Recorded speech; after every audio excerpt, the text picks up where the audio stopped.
président, il est revenu sur sa phrase, mais pas pour s'excuser hier. Un peu pour se justifier. Comment vous estimez, comment on peut être autant déconnecté, en tout cas c'est ce que lui reprochent ses opposants, qu'une forme de mépris alors que notre pays a été secoué par de lourds drames ces derniers temps? Je pense qu'il est dans les tours, il est très loin, il n'est pas ici, il est hors sol. Vous savez, pour un petit travail personnel, j'étais en train de lire, c'est une critique du Roi s'amuse. C'est une pièce de Victor Hugo qui est pas terrible d'ailleurs, il faut bien dire, et qui parle de François Ier avec son bouffon Triboulet. Vous connaissez l'histoire. Bon, et alors il décrit ainsi ce critique dans la Revue des Deux Mondes, s'appelle Gustave Planche. Il décrit ainsi François Ier vu par Victor Hugo. Il est frivole, insolent, bavard, épris de lui-même, effronté, vantard. Voilà, c'est ça.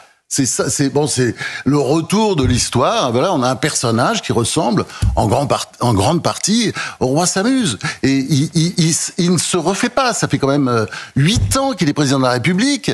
Il voit bien qu'il y a un problème parce que en même temps, quand vous dites une chose et puis après vous dites son contraire le lendemain, les Français ne comprennent pas. D'ailleurs, à la fin, je dis pas qu'ils écoutent pas parce qu'il fait encore des audiences. Les gens regardent. Mais enfin, ils n'y croient pas une seconde.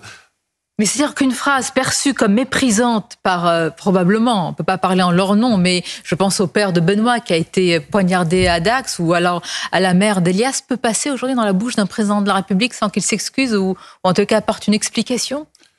Je pense que sa parole n'a plus grande importance. Si vous voulez, c'est ça aussi la réalité, c'est-à-dire que c'est vrai que vous avez raison, c'est insultant, méprisant, mais en même temps, je pense que les Français ne l'écoutent plus. Enfin, c'est du bruit, vous voyez, il dit une chose, il va dire son contraire. Toute l'idée, d'ailleurs, on a le sentiment, c'est toujours d'occuper l'écran, d'occuper l'espace, d'être sur la photo.